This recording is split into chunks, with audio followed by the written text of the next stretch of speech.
So, mga Lodi, eto na, okay?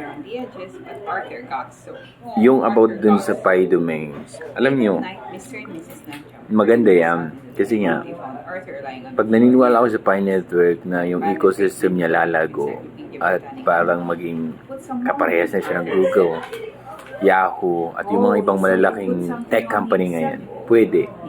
Parang ginagawa lang nila, yung mga nagbibid dyan, nakita nyo malalaking bidding, katulad ng Amazon.py, pwede din Philippine Airline.py.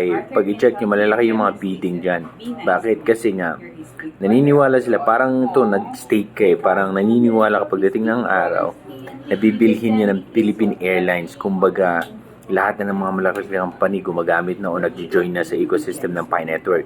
So, kailangan nila ng domain para gagawa sila siyempre ng website nila or ng page nila or website nila dito sa Pi ecosystem. Once na gumawa sila, kailangan nila ng Philippine Airlines.py or Amazon.py.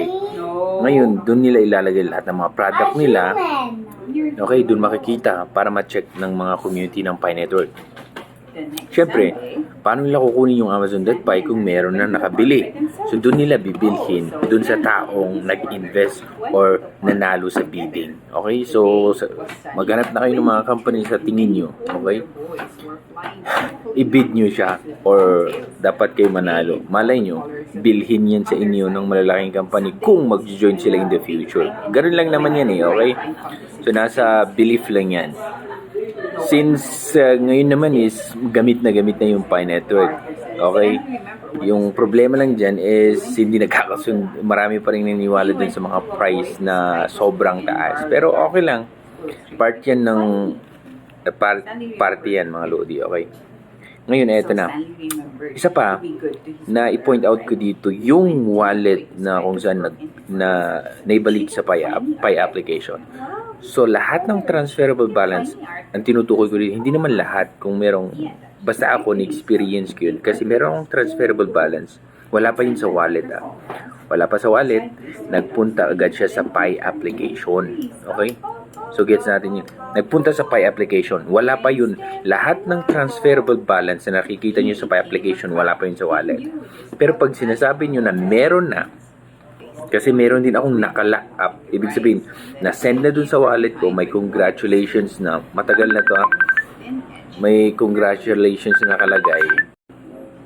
May congratulations na nakalagay na. Ibig sabihin, na-confirm na na-send sa wallet ko dun sa number 9. At naka-lock siya sa akin. Hindi siya na-transfer o naibalik dun sa wallet. Ang naibalik lang is yung transferable. Bakit hindi maibabalik yung mga naka-lock up?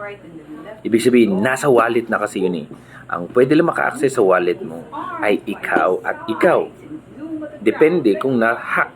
Okay, ibig sabihin, nakuha nila yung passphrase mo. Ma-access nila yun kahit saan.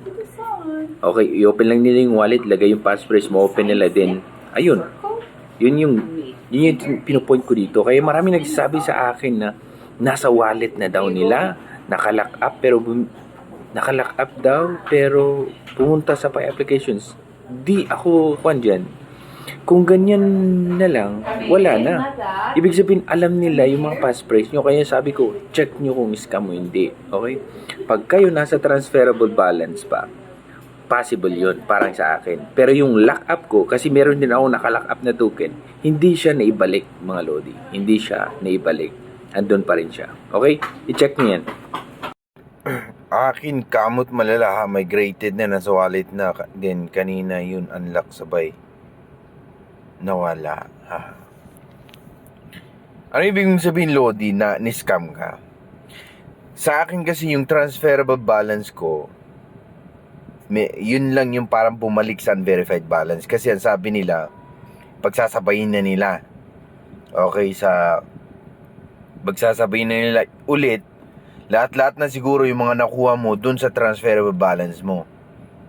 Kasi hindi ibig sabihin migration na pag yung Pi day, okay, nung kahapon. Hindi, wala silang sinabing ganun.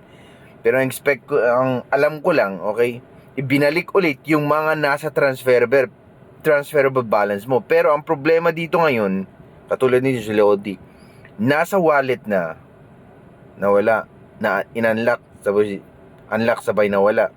Di ko alam kung na-scam ka or ibig mo bang sabihin na ibalik sa wallet sa Pi account mo kasi posible na yan imposible na yung ganun. Bakit? Nasa wallet mo na ibig sabihin once nasa wallet mo ang isang token, ikaw lang maka-access niyan. Okay?